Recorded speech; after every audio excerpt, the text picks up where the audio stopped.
الحمد للہ رب العالمین والصلاة والسلام علی خاتم النبیین اما بعد فاعوذ باللہ من الشیطان الرجیم بسم اللہ الرحمن الرحیم۔ سورۃ الجن، سورہ جن کا تعارف۔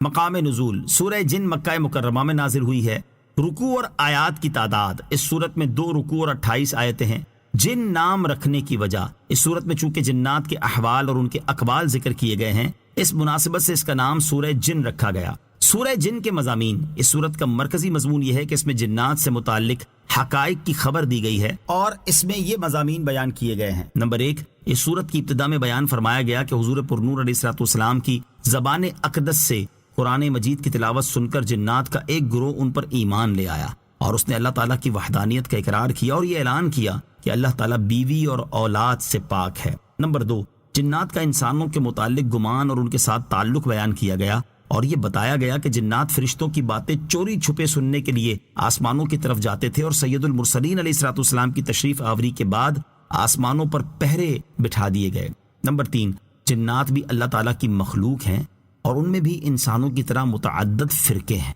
اور ان میں مسلمان اور کافر، نیک اور بد ہر طرح کے جنات ہیں۔ نمبر 4، مسلمانوں کو وسیع رزق دیے جانے کی حکمت بیان کی گئی اور یہ فرمایا گیا کہ جو اپنے رب عز و جل کی یاد سے منہ پھیرے تو وہ اسے چڑھ جانے والے عذاب میں ڈال دے گا۔ نمبر 5، مسجدیں صرف اللہ تعالیٰ کی عبادت کے لیے بنائی گئی ہیں، لہٰذا ان میں صرف اسی کی عبادت کی جائے۔ نمبر 6، اس صورت کے آخر میں یہ بتایا گیا کہ اللہ تعالیٰ اپنے پسندیدہ رسولوں کو غیب کا علم عطا کرتا ہے اور اللہ تعالیٰ اپنے رسولوں کی طرف جو وحی نازل فرماتا ہے فرشتے اس کی حفاظت کرتے ہیں۔ جنات اور فرشتوں کے بارے میں عقائد، اس صورت میں چونکہ جنات کا ذکر ہے، اس مناسبت سے یہاں ہم جنات کے بارے میں مسلمانوں کے چند عقائد ذکر کرتے ہیں۔ نمبر 1، جنات آگ سے پیدا کیے گئے ہیں۔ ان میں بھی بعض کو یہ طاقت دی گئی ہے کہ جو شکل چاہیں بن جائیں۔ ان کی عمریں بہت طویل ہوتی ہیں۔ ان کے شریروں کو شیطان کہتے ہیں۔ یہ سب انسان کی طرح عقل والے اور ارواح و اجسام والے ہیں۔ ان میں اولاد پیدا ہونا اور نسل چلنا ہوتا ہے۔ یہ کھاتے پیتے جیتے اور مرتے ہیں۔ نمبر 2، جنات میں مسلمان بھی ہیں اور کافر بھی، مگر کافر جنات انسان کی بنسبت بہت زیادہ ہیں اور ان میں کے مسلمان نیک بھی ہیں اور فاسق بھی، سنی بھی ہیں بد مذہب بھی، اور ان میں فاسقوں کی تعداد انسان کی بنسبت زیادہ ہے۔ نمبر 3، ان کے وجود کا انکار کرنا یا بدی کی قوت کا نام جن یا شیطان رکھنا کفر ہے۔ نیز جس طرح جنات انسان کی نظروں سے پوشیدہ ہیں، اسی طرح فرشتے بھی انسانوں کی نگاہوں سے اوجھل ہیں، اس لیے یہاں فرشتوں سے متعلق بھی مسلمانوں کے چند عقائد سماعت کیجیے۔ نمبر 1، فرشتے نوری اجسام ہیں۔ اللہ تعالیٰ نے ان کو یہ طاقت دی ہے کہ جو شکل چاہیں بن جائیں۔ کبھی وہ انسان کی شکل میں ظاہر ہوتے ہیں اور کبھی دوسری شکل میں بھی ظاہر ہوتے ہیں۔ نمبر 2، فرشتے وہی کرتے ہیں جو انہیں اللہ تعالیٰ کی طرف سے حکم ہوتا ہے اور وہ جان بوجھ کر یا بھول کر یا غلطی سے الغرض کسی بھی طرح وہ اللہ تعالیٰ کے حکم کے خلاف کچھ نہیں کرتے۔ وہ اللہ عز و جل کے معصوم بندے ہیں اور ہر قسم کے صغیرہ اور کبیرہ گناہوں سے پاک ہیں۔ نمبر 3، فرشتے نہ مرد ہیں نہ عورت۔ نمبر 4، فرشتوں کو قدیم ماننا یا خالق جاننا کفر ہے۔ نمبر 5، فرشتوں کی تعداد وہی جانتا ہے جس نے انہیں پیدا کیا ہے اور اس کے بتانے سے اس کے رسول علیہ الصلوۃ والسلام بھی جانتے ہیں۔ نمبر 6، کسی فرشتے کے ساتھ ادنا گستاخی بھی کفر ہے۔ جاہل لوگ اپنے کسی دشمن یا ناپسندیدہ شخص کو دیکھ کر کہتے ہیں کہ ملک الموت یا عزرائیل آ گیا، یہ بات کلمہ کفر کے قریب ہے۔ نمبر 7، فرشتوں کے وجود کا انکار کرنا یا یہ کہنا کہ فرشتہ صرف نیکی کی قوت کو کہتے ہیں اور اس کے سوا کچھ نہیں، یہ دونوں باتیں کفر ہیں۔ بسم اللہ الرحمن الرحیم۔ ترجمہ، اللہ کے نام سے شروع جو نہایت مہربان رحمت والا ہے۔ قل اوحی الی انہ استمع نفر من الجن فقالوا انا سمعنا قرآنا عجبا يهدي إلى الرشد فآمنا به ولن نشرك بربنا أحدا۔ ترجمہ، اے حبیب تم فرماؤ میری طرف وحی کی گئی ہے کہ جنات کے ایک گروہ نے میری تلاوت کو غور سے سنا تو انہوں نے کہا بے شک ہم نے ایک عجیب قرآن سنا جو بھلائی کی طرف رہنمائی کرتا ہے، تو ہم اس پر ایمان لائے اور ہم ہرگز کسی کو اپنے رب کا شریک نہ ٹھہرائیں گے۔ قل تم فرماؤ، اللہ تعالیٰ نے اپنے حبیب صلی اللہ تعالی علیہ وآلہ وسلم کو حکم ارشاد فرمایا کہ وہ اپنے صحابہ کرام علیہم الرضوان کے سامنے جنات کا واقعہ ظاہر فرما دے اور یہ بات بھی بیان فرما دے کہ جس طرح وہ انسانوں کی طرف مبعوث فرمائے گئے ہیں اسی طرح جنات کی طرف بھی مبعوث فرمائے گئے ہیں، تاکہ کفار قریش کو معلوم ہو جائے کہ جنات اپنی سرکشی کے باوجود جب قرآن مجید سنتے ہیں تو وہ اس کے اعجاز کو پہچان لیتے ہیں اور اس پر ایمان لے آتے ہیں، جبکہ انسان ہونے کے باوجود ان کی حالت جنات سے بھی کئی گزری ہے۔ چنانچہ اس آیت اور اس کے بعد والی آیت کا خلاصہ یہ ہے کہ اے حبیب صلی اللہ تعالیٰ علیہ وسلم، آپ لوگوں سے فرما دیں کہ اللہ تعالیٰ کی طرف سے میری طرف وحی کی گئی ہے کہ نصیبین کہ کچھ جنوں نے مکہ اور طائف کے درمیان نخلا کے مقام پر فجر کی نماز میں میری تلاوت کو غور سے سنا تو انہوں نے اپنی قوم میں جا کر کہا، ہم نے ایک عجیب قرآن سنا جو اپنی فصاحت و بلاغت، مضامین کی خوبی اور معنی کی بلندی میں ایسا نادر ہے کہ مخلوق کا کوئی کلام اس سے کوئی نسبت نہیں رکھتا، اور اس کی یہ شان ہے کہ وہ توحید اور ایمان کے راستے کی طرف رہنمائی کرتا ہے۔ تو ہم اس قرآن پر ایمان لائے اور آج کے بعد ہم ہرگز کسی کو اپنے رب عز و جل کا شریک نہ کریں گے۔ ان جنات کی تعداد مفسرین نے 9 تک بیان کی ہے۔ ان جنوں کا ذکر سورہ جن کے بعد نازل ہونے والی سورت سورہ احقاف میں بھی کیا گیا ہے۔ چنانچہ ارشاد باری تعالیٰ ہے، وَإِذْ صَرَفْنَا إِلَيْكَ نَفَرًا مِّنَ الْجِنِّ يَسْتَمِعُونَ الْقُرْآنَ فَلَمَّا حَضَرُوهُ قَالُوا أَنصِتُوا فَلَمَّا قُضِيَ وَلَّوْا إِلَىٰ قَوْمِهِمْ مُنذِرِينَ قالوا يا قومنا إنا سمعنا كتابا أنزل من بعد موسى مصدقا لما بين يديه يهدي إلى الحق وإلى طريق مستقيم يا قومنا أجيبوا داعي الله وآمنوا به يغفر لكم من ذنوبكم ويجركم من عذاب أليم ومن لا يجب داعي الله فليس بمعجز في الأرض وليس له من دونه أولياء أولئك في ضلال مبين۔ ترجمہ، ارے محبوب یاد کرو جب ہم نے تمہاری طرف جنوں کی ایک جماعت پھیری جو کان لگا کر قرآن سنتی تھی، پھر جب وہ نبی کی بارگاہ میں حاضر ہوئے تو آپس میں کہنے لگے خاموش رہو اور سنو۔ پھر جب تلاوت ختم ہو گئی تو وہ اپنی قوم کی طرف ڈراتے ہوئے پلٹ گئے، کہنے لگے اے ہماری قوم، ہم نے کتاب سنی ہے جو موسیٰ کے بعد نازل کی گئی ہے، وہ پہلی کتابوں کی تصدیق فرماتی ہے، حق اور سیدھے راستے کی طرف رہنمائی کرتی ہے۔ اے ہماری قوم، اللہ کے منادی کی بات مانو اور اس پر ایمان لاؤ، وہ تمہارے گناہوں میں سے بخش دے گا اور تمہیں دردناک عذاب سے بچا دے گا، اور جو اللہ کے بلانے والے کی بات نہ مانے تو وہ زمین میں قابو سے نکل کر جانے والا نہیں ہے، اور اللہ کے سامنے اس کا کوئی مددگار نہیں ہے، وہ کھلی گمراہی میں ہے۔ وَأَنَّهُ تَعَالَى جَدُّ رَبِّنَا مَا اتَّخَذَ صَاحِبَةً وَلَا وَلَدًا وَأَنَّهُ كَانَ يَقُولُ سَفِيهُنَا عَلَى اللَّهِ شَطَطًا وَأَنَّا ظَنَنَّا أَن لَّن تَقُولَ الْإِنسُ وَالْجِنُّ عَلَى اللَّهِ كَذِبًا۔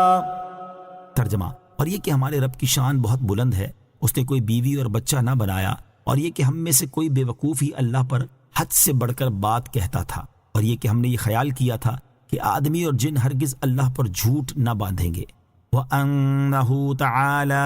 جَدُّ رَبِّنَا،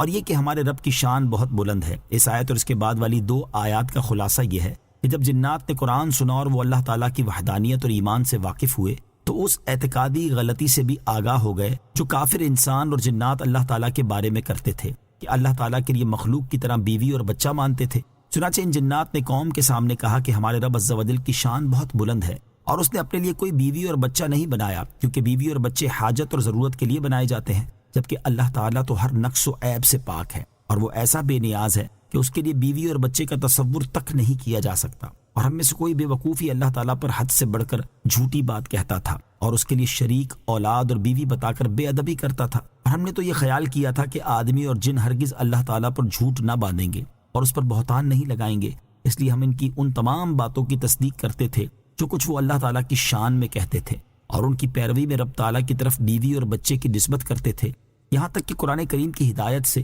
ہم پر ان کا جھوٹ اور بہتان ظاہر ہو گیا۔ وَأَنَّهُ كَانَ رِجَالٌ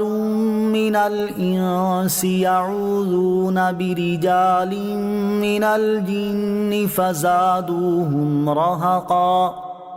ترجمہ، اور یہ کہ آدمیوں میں سے کچھ مرد جنوں کے کچھ مردوں کی پناہ لیتے تھے تو انہوں نے ان جنوں کی سرکشی کو مزید بڑھا دیا۔ وَأَنَّهُ كَانَ رِجَالٌ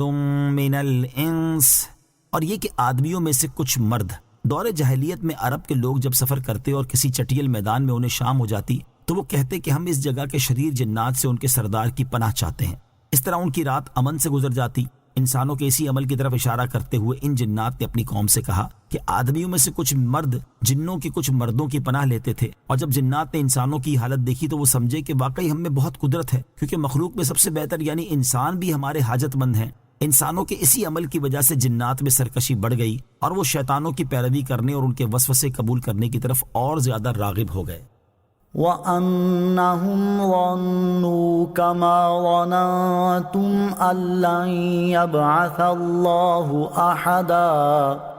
ترجمہ، اور یہ کہ انہوں نے ویسے ہی گمان کیا جیسا اے جنوں تم نے گمان کیا کہ اللہ ہرگز کوئی رسول نہ بھیجے گا یا ہرگز کسی کو مرنے کے بعد دوبارہ زندہ نہ کرے گا۔ وَأَنَّهُمْ ظَنُّوا كَمَا ظَنَنتُمْ، اور یہ کہ انہوں نے ویسے ہی گمان کیا جیسا اے جنوں تم نے گمان کیا۔ اس آیت کا ایک معنی یہ ہے کہ ایمان قبول کرنے والے جنات نے اپنی قوم کے کافر جنات سے کہا کہ اے جنوں، انسانوں نے بھی ویسے ہی گمان کیا تھا جیسا کہ تم نے گمان کیا کہ اللہ تعالیٰ حضرت عیسیٰ علیہ السلام کے بعد ہرگز کوئی رسول نہ بھیجے گا۔ پھر اللہ تعالیٰ نے انسانوں کی طرف آخری نبی محمد مصطفیٰ صلی اللہ تعالیٰ علیہ وسلم کو بھیجا تو وہ ان پر ایمان لائے۔ لہٰذا اے جنات کے گروہ، تم بھی انسانوں کی طرح سید المرسلین صلی اللہ تعالیٰ علیہ وآلہ وسلم پر ایمان لے آؤ۔ دوسرا معنی یہ ہے کہ اے کفار قریش، جنات بھی تمہاری طرح یہی گمان کرتے تھے کہ اللہ تعالیٰ ہرگز کسی کو مرنے کے بعد نہیں اٹھائے گا۔ پھر جب انہوں نے قرآن سنا تو وہ ہدایت پا گئے اور مرنے کے بعد اٹھائے جانے کا اقرار کرنے لگے، تو تم جنات کی طرح اقرار کیوں نہیں کرتے؟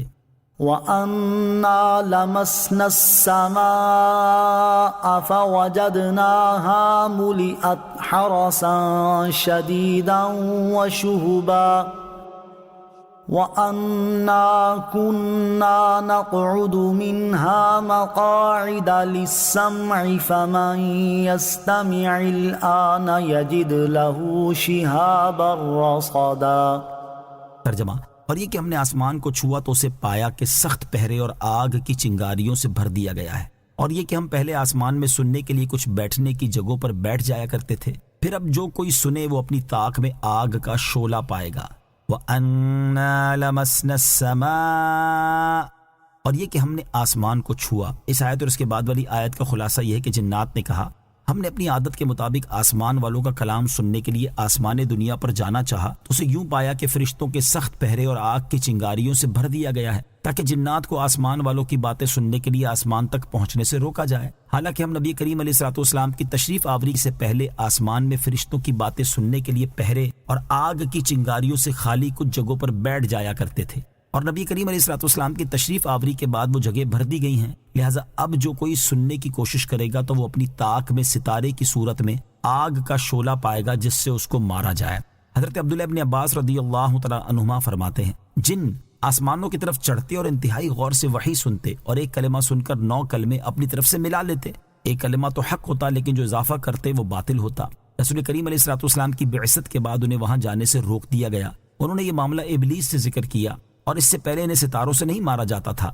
ابلیس نے کہا کہ ضرور زمین میں کوئی نیا واقعہ رونما ہوا ہے جس کی وجہ سے یہ رکاوٹ آئی ہے، چنانچہ اس نے اپنا لشکر بھیجا۔ انہوں نے تاجدار رسالت صلی اللہ تعالیٰ علیہ وسلم کو پہاڑوں کے درمیان یا مکے میں نماز پڑھتے ہوئے پایا۔ پھر اس لشکر نے ابلیس سے ملاقات کر کے یہ بات اسے بتائی تو اس نے کہا یہی وہ نئی بات ہے جو زمین میں پیدا ہوئی ہے۔ وَأَنَّا لَا نَدْرِي أَشَرٌّ أُرِيدَ بِمَن فِي الْأَرْضِ أَمْ أَرَادَ بِهِمْ رَبُّهُمْ رَشَدًا۔ ترجمہ، اور یہ کہ ہمیں نہیں معلوم کہ کیا زمین میں رہنے والوں سے کسی برائی کا ارادہ فرمایا گیا ہے یا ان کے رب نے ان کے ساتھ کسی بھلائی کا ارادہ فرمایا ہے۔ وَأَنَّا لَا نَدْرِي أَشَرٌّ أُرِيدَ بِمَن فِي الْأَرْضِ،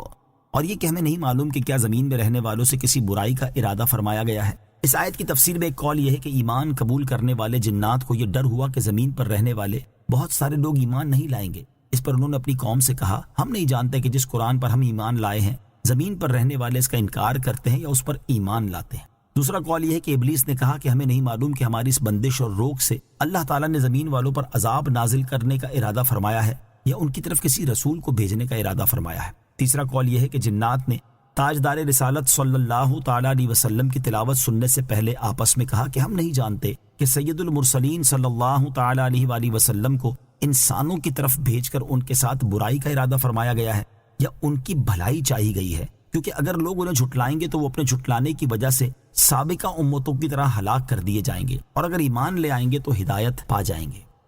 وَأَنَّا مِنَّا الصَّالِحُونَ وَمِنَّا دُونَ ذَلِكَ كُنَّا طَرَائِقَ قِدَدًا وَأَنَّا ظَنَنَّا أَن لَّن نُّعْجِزَ اللَّهَ فِي الْأَرْضِ وَلَن نُّعْجِزَهُ هَرَبًا۔ ترجمہ، اور یہ کہ ہم میں کچھ نیک ہیں اور کچھ اس کے علاوہ ہیں، ہم مختلف راہوں میں بٹے ہوئے ہیں، اور یہ کہ ہمیں یقین ہو گیا ہے کہ ہم ہرگز زمین میں اللہ کو بے بس نہیں کر سکتے اور نہ زمین سے بھاگ کر اسے بے بس کر سکتے ہیں۔ وَأَنَّا مِنَّا الصَّالِحُونَ، اور یہ کہ ہم میں کچھ نیک ہیں۔ اس آیت کی ایک تفسیر یہ ہے کہ ایمان قبول کرنے والے جنات نے اپنے ساتھیوں کو رسول کریم علیہ الصلوۃ والسلام پر ایمان لانے کی دعوت دینے کے بعد ایک دوسرے سے کہا کہ قرآن کریم سننے کے بعد ہم میں کچھ مخلص، مومن، متقی اور ابرار ہیں، اور کچھ کامل نیک نہیں ہیں، اور ہم مختلف مذاہب کی طرح مختلف احوال میں بٹے ہوئے ہیں۔ دوسری تفسیر یہ ہے کہ جنات نے کہا کہ قرآن کریم سننے سے پہلے ہم میں سے کچھ جنات طبعی طور پر نیک سیرت ہیں اور دوسروں کے ساتھ معاملات کرنے میں نیکی اور بھلائی کی طرف مائل ہیں، اور کچھ ان کی طرح نیک سیرت نہیں ہیں اور ہم مختلف حالتوں میں بٹے ہوئے ہیں۔ تیسری تفسیر یہ ہے کہ جنات نے کہا کہ قرآن کریم سننے سے پہلے ہم میں سے کچھ جنات حضرت عیسیٰ علیہ الصلوۃ والسلام پر ایمان لانے والے اور اللہ تعالیٰ کی وحدانیت کا اقرار کرنے والے ہیں، اور کچھ کافر بھی ہیں، اور ہم مختلف دینوں میں بٹے ہوئے ہیں۔ وَأَنَّا ظَنَنَّا، اور یہ کہ ہمیں یقین ہو گیا ہے۔ جنات نے کہا کہ اللہ تعالیٰ کی آیات میں غور و فکر کرنے کے بعد ہمیں یقین ہو گیا ہے کہ ہم زمین کے کسی کنارے میں بھی رہ کر اللہ تعالیٰ کو ہمارے بارے میں اپنا ارادہ پورا کرنے سے بے بس نہیں کر سکتے، اور نہ زمین سے آسمان کی طرف بھاگ کر اسے بے بس کر سکتے ہیں۔ وَأَنَّا لَمَّا سَمِعْنَا الْهُدَىٰ آمَنَّا بِهِ فَمَن يُؤْمِن بِرَبِّهِ فَلَا يَخَافُ بَخْسًا وَلَا رَهَقًا۔ ترجمہ، اور یہ کہ ہم نے جب ہدایت یعنی قرآن کو سنا تو اس پر ایمان لائے، تو جو اپنے رب پر ایمان لائے اسے نہ کسی کمی کا خوف ہوگا اور نہ کسی زیادتی کا۔ وَأَنَّا لَمَّا سَمِعْنَا الْهُدَىٰ،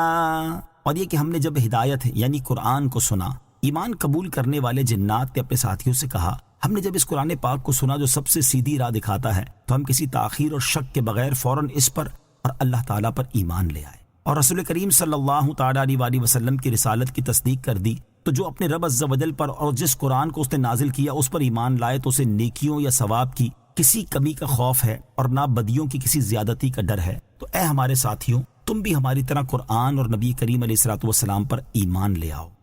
وَأَنَّا مِنَّا الْمُسْلِمُونَ وَمِنَّا الْقَاسِطُونَ فَمَنْ أَسْلَمَ فَأُولَئِكَ تَحَرَّوْا رَشَدًا وَأَمَّا الْقَاسِطُونَ فَكَانُوا لِجَهَنَّمَ حَطَبًا۔ ترجمہ، اور یہ کہ ہم میں کچھ مسلمان ہیں اور کچھ ظالم، تو جو اسلام لائے تو وہی ہیں جنہوں نے ہدایت کا قصد کیا، اور بہرحال جو ظالم ہیں تو وہ جہنم کے ایندھن ہو گئے۔ وَأَنَّا مِنَّا الْمُسْلِمُونَ،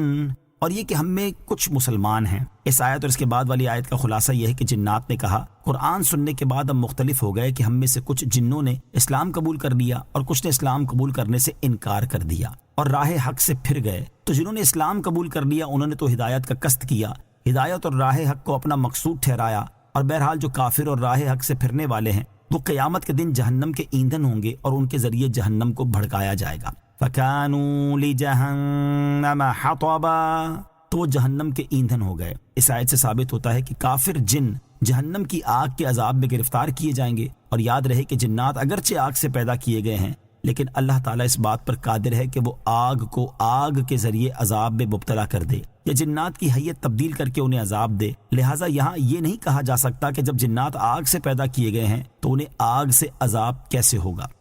وَأَن لَّوْ اسْتَقَامُوا عَلَى الطَّرِيقَةِ لَأَسْقَيْنَاهُم مَّاءً غَدَقًا۔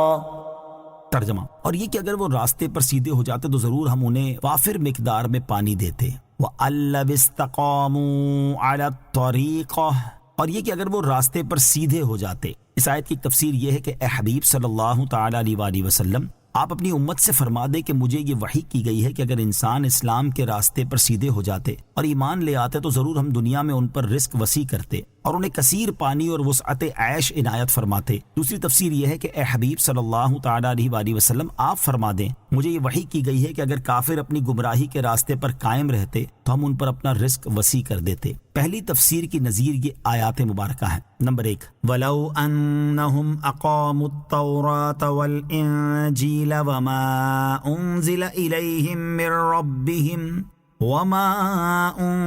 إِلَيْهِمْ مِنْ رَبِّهِمْ لَأَكَلُوا مِنْ فَوْقِهِمْ وَمِنْ تَحْتِ أَرْجُلِهِمْ.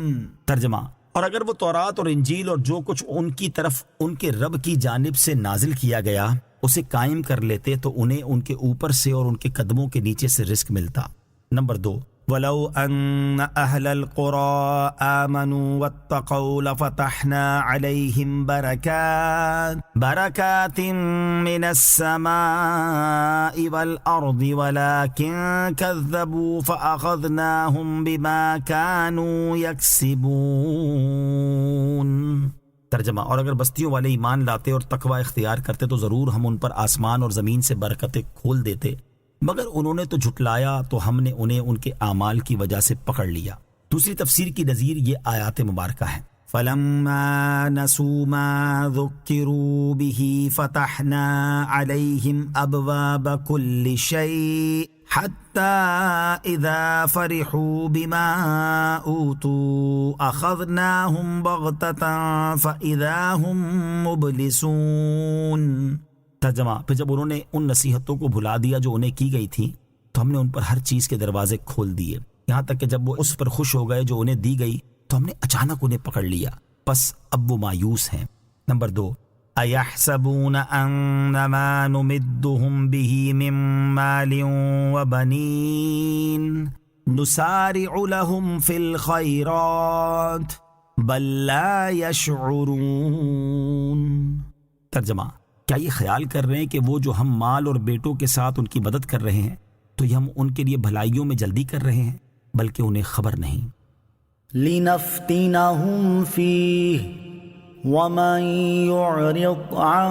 ذِكْرِ رَبِّهِ يَسْلُكْهُ عَذَابًا صَعَدًا. ترجمہ، تاکہ اس بارے میں ہم انہیں آزمائیں اور جو اپنے رب کی یاد سے منہ پھیرے تو وہ اسے چڑھ جانے والے عذاب میں ڈال دے گا. لِنَفْتِنَهُمْ فِيهِ، تاکہ اس بارے میں ہم انہیں آزمائیں، یعنی ہم ایمان لانے والوں پر رزق اس لیے وسیع کر دیتے تاکہ اس بارے میں ہم انہیں آزمائیں کہ وہ رزق ملنے پر ہمارا شکر ادا کرتے ہیں یا نہیں، اور اس رزق کو اللہ تعالیٰ کی رضا حاصل کرنے میں خرچ کرتے ہیں یا اپنی نفسانی خواہشات کی تکمیل اور شیطان کی مرضی کے مطابق خرچ کرتے ہیں. وسیع رزق آزمائش بھی ہو سکتا ہے. اس آیت سے معلوم ہوا کہ مسلمانوں کو وسیع رزق دیا جانا ان کی آزمائش کے لیے ہے کہ وہ اس رزق کا استعمال کیسے کرتے ہیں. لیکن افسوس کہ فی زمانہ اکثر مالدار مسلمان اس آزمائش میں ناکام نظر آ رہے ہیں، کیونکہ ان کی دولت اللہ تعالیٰ کی رضا کے کاموں میں صرف ہونے کی بجائے اسے ناراض کرنے والے کاموں میں خرچ ہو رہی ہے. آخرت کا چین اور سکون دینے والے کاموں میں استعمال ہونے کی بجائے ہر طرح کا دنیاوی عیش حاصل کرنے میں لگائی جا رہی ہے. ان کی دولت سے عالیشان مکانات کی تعمیر اور ان میں دنیا کی ہر سہولت مہیا کرنے کی کوشش کی جا رہی ہے. صرف شوق پورا کرنے کی خاطر دنیا کی مہنگی ترین گاڑیاں خریدی جا رہی ہیں، اور مسلمان کہلانے والے مالداروں کی طرف سے اپنے نفس کی خواہشات اور شہوت کی تکمیل کے لیے کروڑوں ڈالر لمحوں میں اڑائے جا رہے ہیں. ان کی دولت دنیا کی رنگینی سے لطف اندوز ہونے کے لیے دوسرے ممالک کے مہنگے ترین سفر اور دنیا کی حسین ترین عورتوں سے اپنی عیش و نشاط کی بزم سجانے میں صرف ہو رہی ہے. اور یہ لوگ ایک دوسرے پر اپنی برتری ظاہر کرنے کے لیے حرام کاموں میں پانی کی طرح پیسہ بہا دیتے ہیں، جبکہ نیک کاموں میں خرچ کرتے وقت انہیں اپنی دولت کم ہونے کا خطرہ رہتا ہے. اللہ تعالیٰ ارشاد فرماتا ہے، اولم یسیروا فی الارض فینظروا کیف کان عاقبۃ الذین کانوا من قبلہم كانوا هم أشد منهم قوة وآثارا في الأرض فأخذهم الله بذنوبهم وما كان لهم من الله من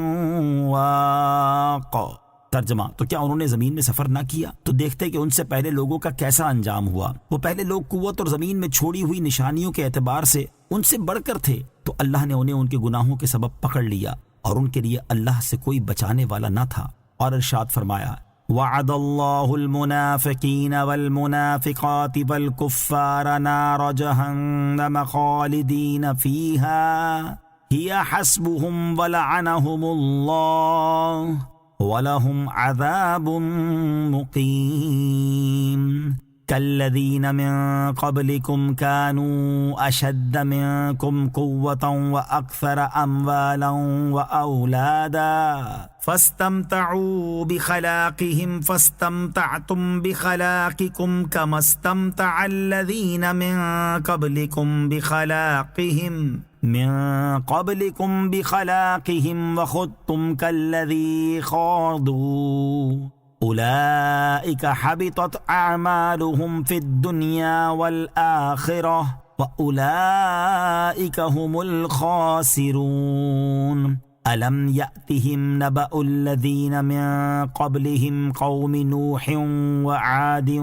وَثَمُودَ وقوم إبراهيم وأصحاب مدين والمؤتفكات أتتهم رسلهم بالبينات فما كان الله ليظلمهم ولكن كانوا أنفسهم يظلمون۔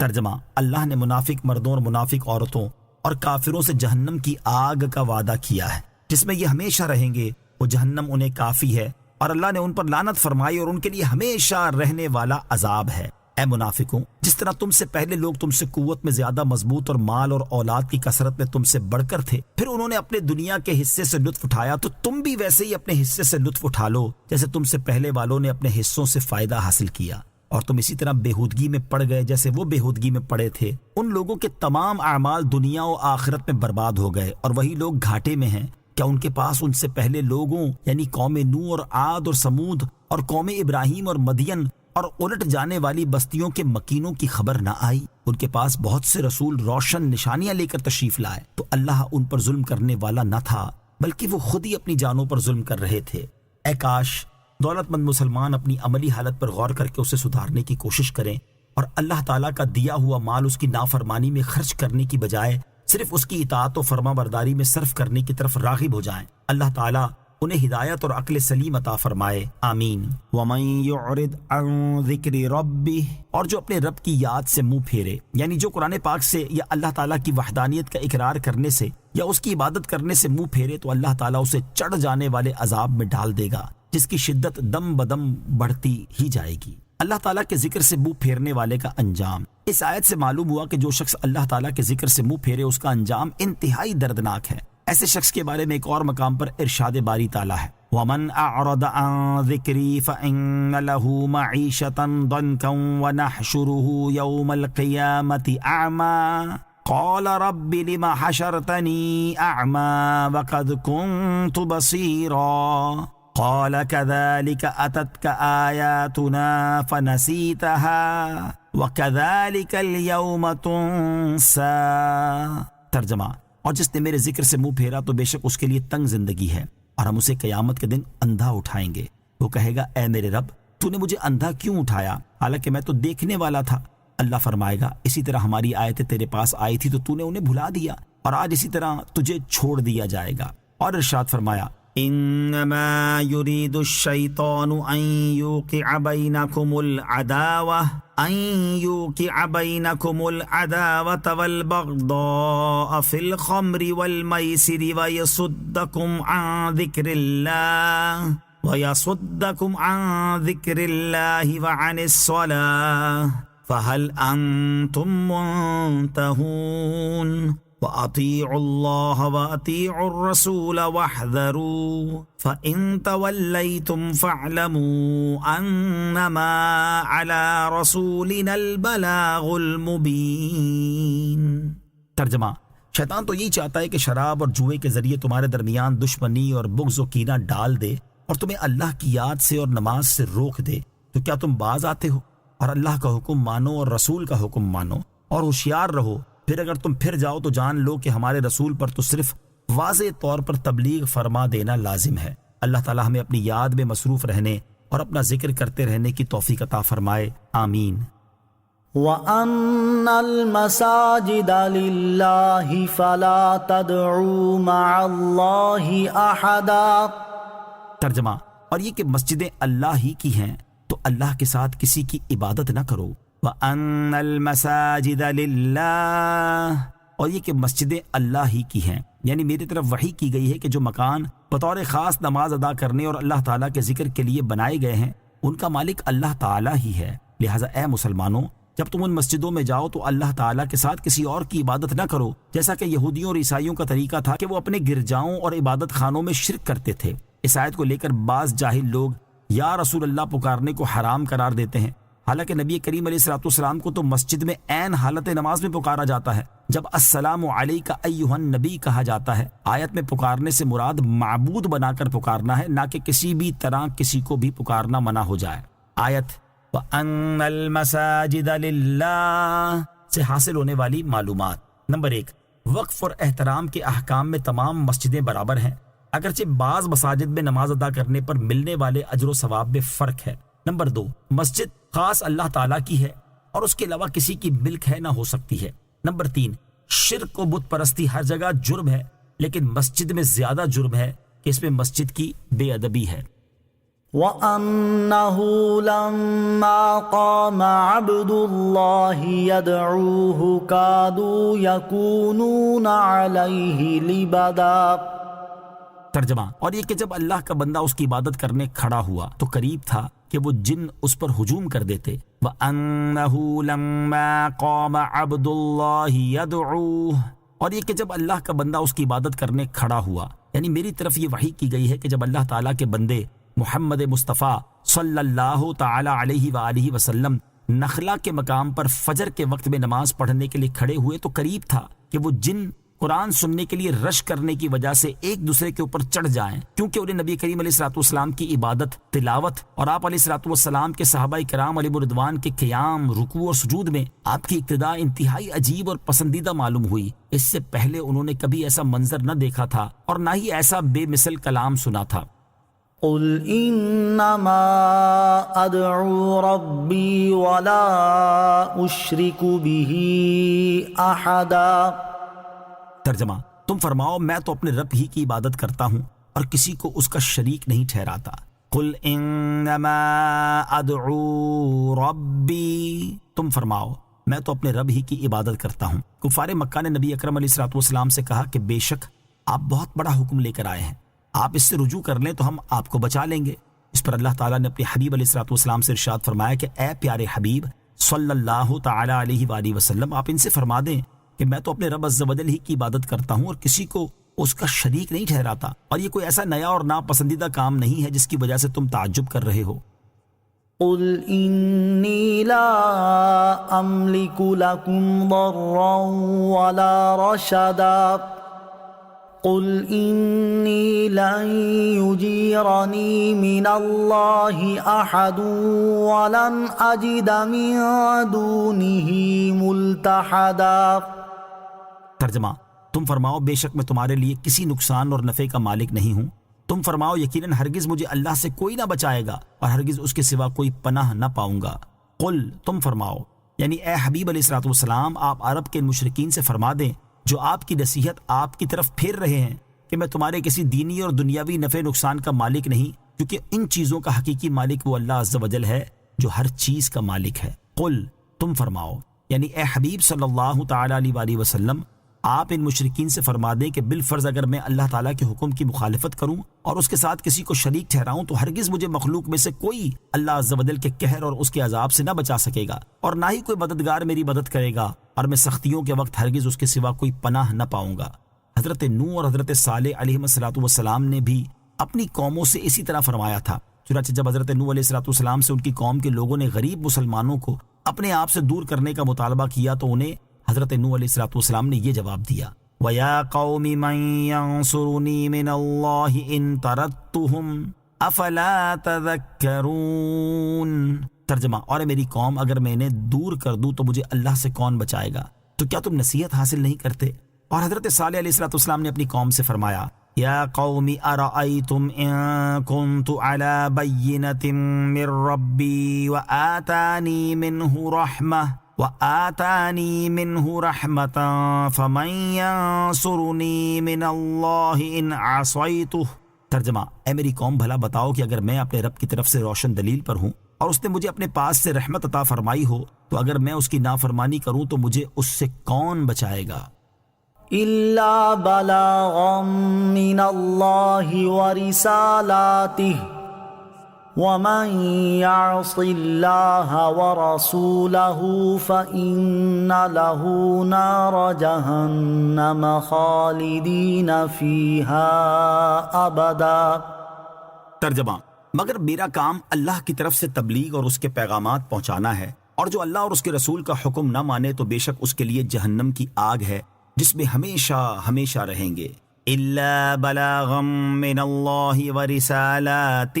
مگر اللہ کی طرف سے تبلیغ اور اس کے پیغامات پہنچانا ہے۔ اس آیت کا معنی یہ ہے کہ اللہ تعالیٰ نے اپنے حبیب صلی اللہ تعالی علیہ وآلہ وسلم سے ارشاد فرمایا کہ اے حبیب صلی اللہ تعالی علیہ وآلہ وسلم، آپ مشرکین سے فرما دیں کہ میں تمہارے نفع و نقصان کا مالک نہیں، البتہ میرا کام یہ ہے کہ میں تمہیں ان چیزوں کی تبلیغ کر دوں جن کی تبلیغ کرنے کا مجھے اللہ تعالیٰ نے حکم دیا ہے، اور تم تک اللہ تعالیٰ کے وہ پیغامات پہنچا دوں جو اس نے مجھے دے کر تمہاری طرف بھیجا ہے۔ اور جہاں تک ہدایت اور گمراہی کا تعلق ہے تو اس کا اختیار مخلوق میں سے کسی کے پاس نہیں بلکہ صرف اللہ تعالیٰ کے پاس ہے، وہ جسے چاہے ہدایت دے اور جسے چاہے گمراہ کرے۔ اور جو توحید کے معاملے میں اللہ تعالیٰ اور اس کے رسول کی یوں نافرمانی کرے گا کہ انہوں نے جس چیز کا حکم دیا اور جس چیز کی طرف بلایا اس پر عمل کرنے کی بجائے شرک کرنے لگے، تو بے شک ان کے لیے جہنم کی آگ ہے جس میں وہ ہمیشہ ہمیشہ رہیں گے۔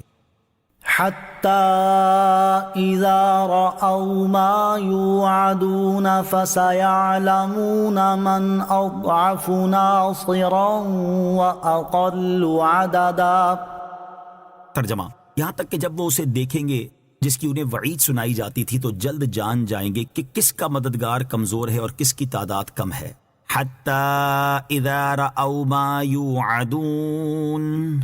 یہاں تک کہ جب وہ اسے دیکھیں گے جس کی انہیں وعید سنائی جاتی تھی، یعنی وہ اپنے کفر پر جمے رہیں گے یہاں تک کہ جب قیامت کے دن اس عذاب کو دیکھیں گے جس کا انہیں وعدہ دیا جاتا ہے تو اس وقت جان جائیں گے کہ کافر کے مددگار کمزور ہیں، نیز یہ کہ ان کے مددگاروں کی تعداد کم ہے یا مومن کے۔ مراد یہ ہے کہ اس دن کافر کا کوئی مددگار نہ ہوگا اور مومن کی مدد اللہ تعالیٰ اور اس کے انبیاء کرام علیہ الصلوۃ والسلام اور فرشتے سب فرمائیں گے۔ قیامت کے دن کافروں اور مسلمانوں کا حال، قیامت کے دن کفار کا کوئی مددگار ہونے اور کسی کی طرف سے ان کی شفاعت نہ کیے جانے کے بارے میں ایک اور مقام پر اللہ تعالیٰ ارشاد فرماتا ہے ما للظالمین من حمیم ولا شفیع یطاع۔ ترجمہ: ظالموں کا نہ کوئی دوست ہوگا اور نہ کوئی سفارشی جس کا کہا مانا جائے۔ اور اس دن ایمان والوں کو ملنے والی عزت، کرامت اور کثرت بیان کرتے ہوئے ارشاد فرماتا ہے جنات عدن يدخلونها ومن صلح من آبائهم وأزواجهم وذرياتهم والملائكة يدخلون عليهم من كل باب سلام عليكم بما صبرتم فنعم عقبى الدار۔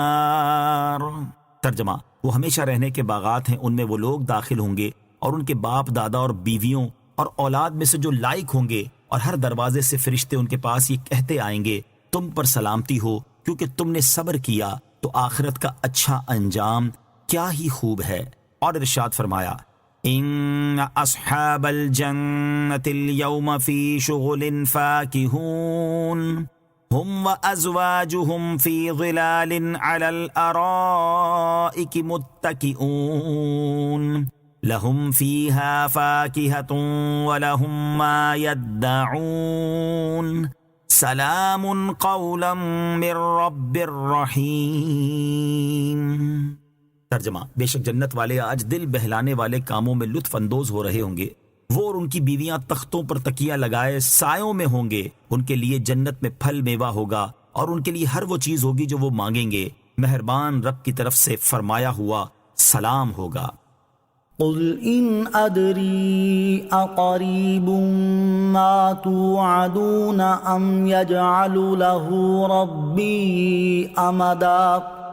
ترجمہ: تم فرماؤ میں نہیں جانتا کہ جس کی تمہیں وعید سنائی جاتی ہے وہ نزدیک ہے یا میرا رب اس کے لیے ایک وقفہ کرے گا۔ کل تم فرماؤ۔ شان نزول: جب مشرکین نے اوپر والی آیت میں دیے گئے وعدے کو سنا تو نضر بن حارث نے کہا کہ جس کا آپ ہمیں وعدہ دے رہے ہیں یہ کب پورا ہوگا؟ اس کے جواب میں یہ آیت نازل ہوئی اور فرمایا گیا کہ اے حبیب صلی اللہ تعالی علیہ وآلہ وسلم، آپ ان مشرکین سے فرما دیں کہ قیامت کے دن اس عذاب کا واقع ہونا تو یقینی ہے، البتہ میں اللہ تعالیٰ کے بتائے بغیر یہ نہیں جانتا کہ وہ نزدیک ہے یا میرا رب عز و جل اسے نازل کرنے کے لیے ایک وقفہ کرے گا۔ یاد رہے کہ اللہ تعالیٰ کے بتانے سے تاجدار رسالت صلی اللہ تعالی علیہ وآلہ وسلم کو قیامت واقع ہونے کے وقت کا علم ہے، اور اس کی دلیل وہ تمام احادیث ہیں جن میں رسول کریم صلی اللہ تعالی علیہ وآلہ وسلم نے قیامت کی علامت اور نشانیاں بیان فرمائیں، حتیٰ کہ مہینہ، دن اور وہ وقت بھی بتا دیا جس میں قیامت قائم ہوگی۔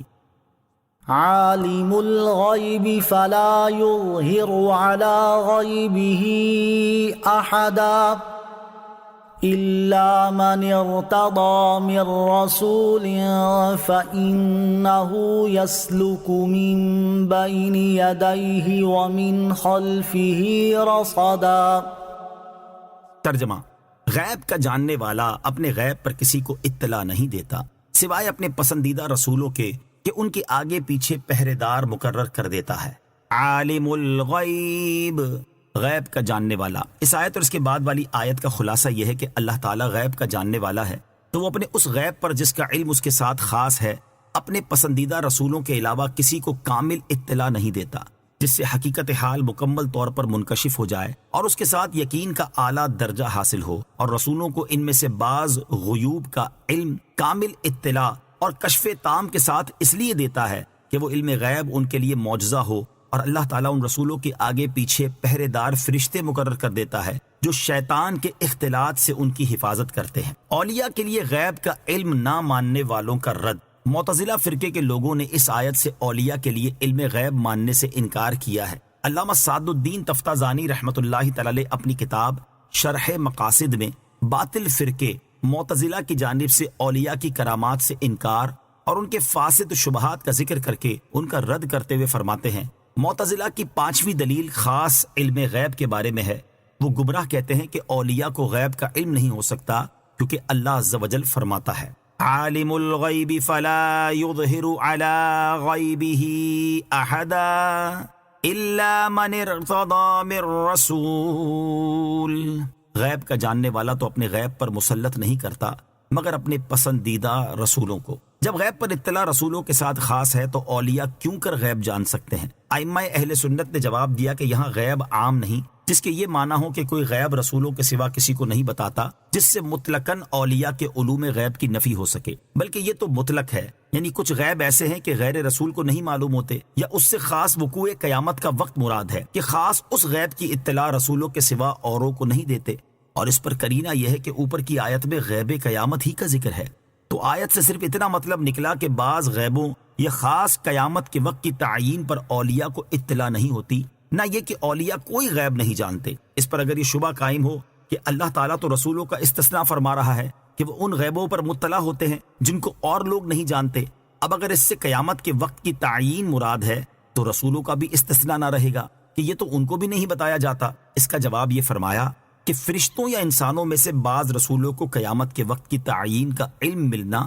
کچھ بعید نہیں، تو یہاں اللہ تعالیٰ کا استثناء فرمانا ضرور صحیح ہے۔ علامہ احمد ساوی رحمۃ اللہ تعالی فرماتے ہیں، اولیاء رحمۃ اللہ تعالی علیہم کی جن کرامات کا تعلق کشف کے ساتھ ہے ان کی نفی پر اس آیت میں کوئی دلیل نہیں، البتہ یہ ضرور ثابت ہوتا ہے کہ انبیاء کرام علیہ الصلوۃ والسلام کی غیب پر اطلاع اولیاء کی غیب پر اطلاع سے زیادہ مضبوط ہے، کیونکہ انبیاء کرام علیہ الصلوۃ والسلام وحی کے ذریعے غیب جانتے ہیں اور وہ ہر نقص سے معصوم ہے، جبکہ اولیاء رحمۃ اللہ تعالی علیہم کی اطلاع کا یہ مقام نہیں، اس لیے انبیاء کرام کی عصمت واجب ہے اور اولیاء رحمۃ اللہ تعالی علیہم کی عصمت جائز ہے۔ علامہ سید نعیم الدین مراد آبادی رحمۃ اللہ تعالی فرماتے ہیں، اولیاء کو بھی اگرچہ غیوب پر اطلاع دی جاتی ہے مگر انبیاء کا علم باعتبار کشف و انجلا یعنی غیب کی باتوں کو ظاہر کرنے کے اعتبار سے اولیاء کے علم سے بہت بلند و بالا و ارفع و اعلیٰ ہے، اور اولیاء کے علوم انبیاء ہی کی وساطت اور انہی کے فیض سے ہوتے ہیں۔ معتزلہ ایک گمراہ فرقہ ہے، وہ اولیاء کے لیے علم غیب کا قائل نہیں، اس کا خیال باطل اور احادیث کثیرہ کے خلاف ہے، اور اس آیت سے ان کا تمسک یعنی دلیل پکڑنا صحیح نہیں۔ بیان مذکورہ بالا میں اس کا اشارہ کر دیا گیا ہے۔ سید الرسل خاتم الانبیاء محمد مصطفیٰ صلی اللہ تعالی علیہ وآلہ وسلم مرتضی رسولوں میں سب سے اعلیٰ ہیں۔ اللہ تعالیٰ نے آپ کو تمام اشیاء کے علوم عطا فرمائے، جیسا کہ سیاح کی معتبر احادیث سے ثابت ہے، اور یہ آیت حضور علیہ الصلوۃ والسلام کے اور تمام مرتضی رسولوں کے لیے غیب کا علم ثابت کرتی ہے۔ لِيَعْلَمَ أَن قَدْ أَبْلَغُوا رِسَالَاتِ رَبِّهِمْ وَأَحَاطَ بِمَا لَدَيْهِمْ وَأَحْصَى كُلَّ شَيْءٍ عَدَدًا۔ ترجمہ، تاکہ اللہ دیکھ لے کہ بے شک انہوں نے اپنے رب کے پیغامات پہنچا دیے ہیں، اور اللہ نے وہ سب کچھ گھیر رکھا ہے جو ان کے پاس ہے، اور اس نے ہر چیز کی گنتی شمار کر رکھی ہے۔ لیعلم، تاکہ دیکھ لے، یعنی اللہ تعالیٰ کے پسندیدہ رسولوں کے ہر طرف فرشتوں کا یہ پہرا اس لیے لگایا جاتا ہے تاکہ اللہ تعالیٰ دیکھ لے کہ انہوں نے اپنے رب کے پیغامات اختلاط سے محفوظ رکھ کر پہنچا دیے ہیں، اور اللہ تعالیٰ کو وہ سب کچھ معلوم ہے جو ان رسولوں اور فرشتوں کے پاس ہے، تو ان کے امور میں سے کوئی چیز بھی اللہ تعالیٰ سے مخفی نہیں، اور اس نے اپنی پیدا کی ہوئی ہر چیز کی گنتی شمار کر رکھی ہے۔ آمنت باللہ صدق اللہ العظیم۔